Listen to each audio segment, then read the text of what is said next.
প্রস্তাব করতে পারে 11 জন। অন্য নাম প্রস্তাব করবেন কেউ? সিনিয়র সহ সভাপতি ইজাজুল ভাই আছেন এখানে? ভাই রে সবাই সম্মতি আছে না? হ্যাঁ ইজাজুল ভাই হবে। আপনারা কি সম্মতি জ্ঞাপন করছেন? হ্যাঁ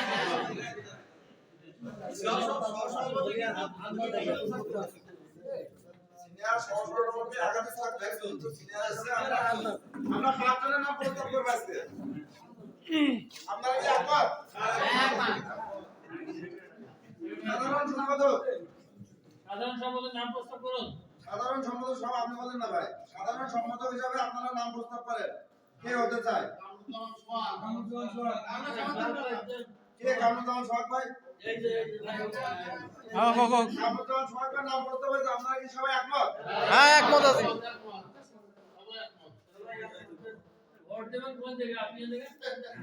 যুগ্ম সাধারণ সম্পাদক সবাই একটু নাম করেন। সোহাগ ভাইয়ের পক্ষে কে কে হাত করেন? কেউ কিন্তু আপনারা বলতে পারবেন না যে আমরা এখানে পকেট কমিটি করতে আইছি। যুগ্ম সাধারণ সম্পাদক জয়েন্ট সেক্রেটারি কি নাম? আসল নাম প্রস্তাব করবেন কেউ?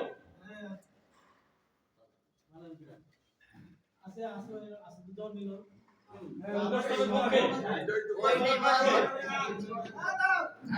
হ্যাঁ ঠিক আছে।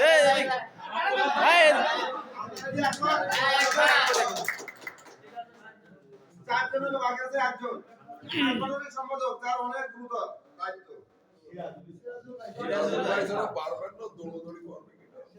তাকে অনেক দৌড়াদৌড়ি করতে হবে কিন্তু। সিরাজুল ভাই হোক, সিরাজুল ভাই হোক।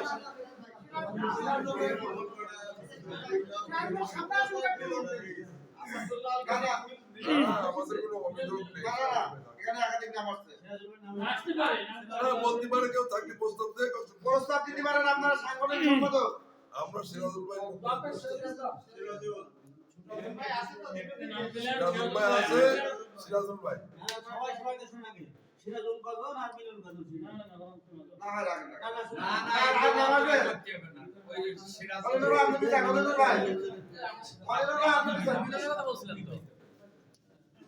এখানে দুটো নাম আছে, একটা হলো সিরাজুল ভাই, একটা হলো মিলন ভাই। মিলন ভাই কই?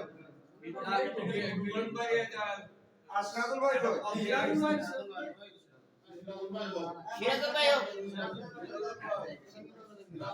সমর্থন বেশি নেন।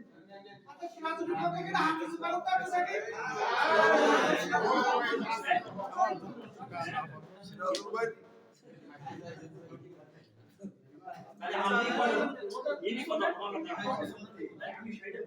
সিরাজুল মিলন তো বন্ধু, যে একজন হওয়া মানে দুজন হওয়া। কেউ চাচ্ছেন আপনারা মিলন ভাই, কেউ চাচ্ছেন আপনারা সিরাজুল ভাই।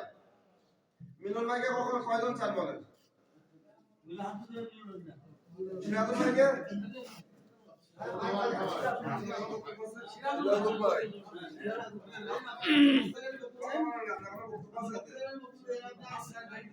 আমরা তো দায়িত্ব দিচ্ছি তো অসুবিধা কি? ভয় পাচ্ছি। ওয়ালাইকুম সালাম। আসলে কি বলবো, এই পদটা খুবই গুরুত্বপূর্ণ একটা পদ। তো আমার পক্ষ থেকে আমার শ্রদ্ধেয় ভাই মোহাম্মদ আসাদুল্লাহ গালিব মিলনের নাম প্রস্তাব করছি। আলহামদুলিল্লাহ।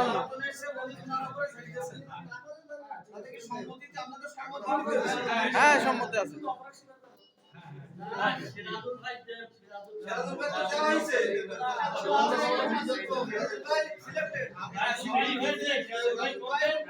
ওনার মাধ্যম দিয়ে করবেন।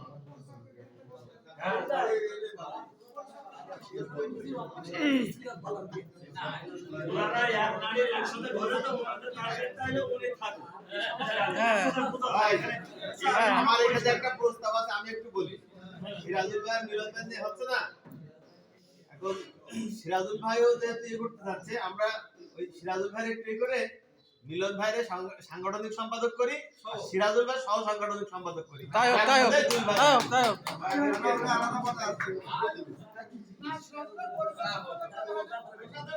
সেটা আমাদের দায়িত্ব না, আমরা 5 সদস্য কমিটি ঘোষণা করব। আমি একটু দাবি না, আমাদের একটু কথা আছে। উনি এখন পুরস্কার সম্পাদকে মনে হয় আপনাদের সম্মতি নিলে উনি এখন মোটামুটি মিডিয়ার মধ্যে খরচ আমাদের আছে। ঠিক। পুরস্কার দিতে পারবেন সাথে মোবাইলে একটু কথা বলি, একটু পরিবেশটা ম্যানেজ করতে হবে, এটা আমার সেটা সভাপতি সেক্রেটারিরা দেখে। তবে এটা যেমন আরেকটা ইয়ে হইতেছে, আছে অলরেডি কেশিয়ার, তার থেকে পুরস্কার সম্পাদক কিন্তু না কেশিয়ারেতে পুরস্কার সম্পাদক যে না আপনাদের ভিতরে একটা ইয়ে ফুটে উঠুক, তার মাধ্যম দিয়ে তার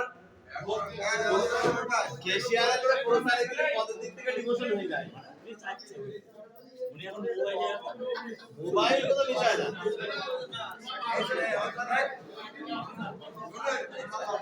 দায়িত্ব দিয়ে বলক হচ্ছে আমরা বন্ধ হয়ে গেছে আপনি তো বন্ধ হয়ে গেছে নাকি আমাদের ঘুরাও এই ওলেনুর ভাই, এই ওলেনুর ভাই, তাহলে আমরা এবার সভাপতি বক্তব্য শুনে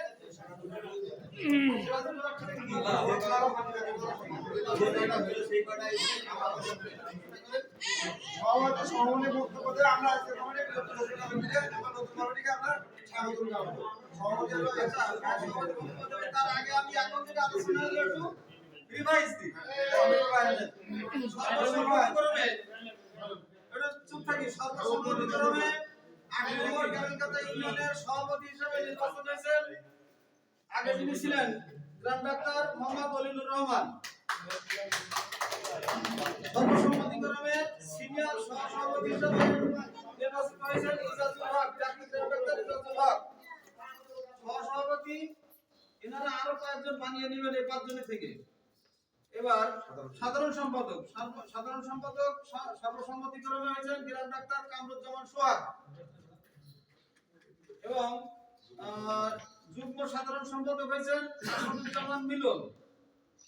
আর সাংগঠনিক সম্পাদক হয়েছেন সিরাজুল ভাই আবার ডাইভার্ট করে পাঠাইতেছেন আসাদুল্লাহ আল গালিব মিলনের কাছে। এই পর্যন্ত আমাদের ক্লিয়ার। এই ৫ জনে মিলিয়ে আপনারা সবাই উপদেষ্টা আছেন, উপদেষ্টারা মিলে একটা কমিটি আমাদের কাছে রয়েছে, আমরা অনুমোদন করে নিয়ে আসবো ইনশাআল্লাহ। এবার সভাপতি সাহেব সভাপতি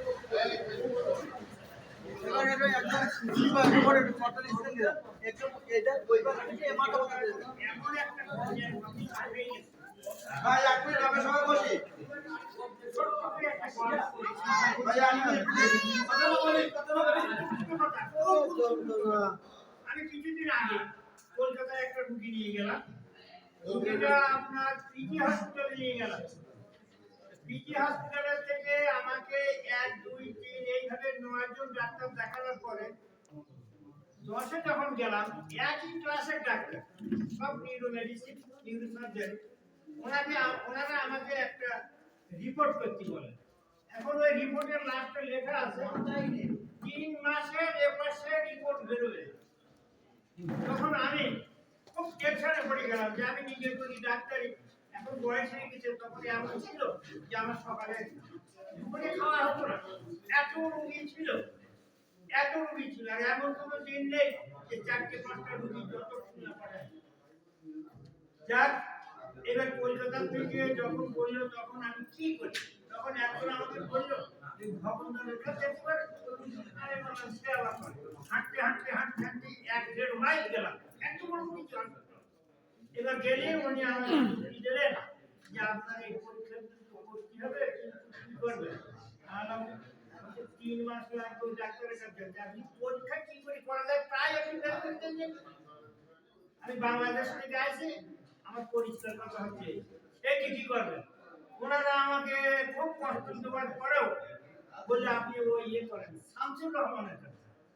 আমি বললাম উনি বাবা, আবার এখান থেকে হাঁটতে সেই ১.৫ মাইল জায়গা ২ মাইল হাঁটলাম, এত বড় হসপিটাল। এবার শামসুর রহমানের কাছে যখন গেলাম তখন মনে করেন কাজিরহাটের থেকে এতটা ডিফারেন্স, এত ঠান্ডা আমি চাকরি পাচ্ছি, এসি রুমের ভিতরে থাকি।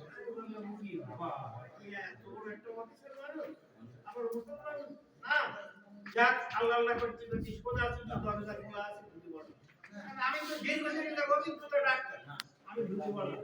বলে বলতে সামনে বয়সে কম, ঠিক এরকম একটা বাচ্চা।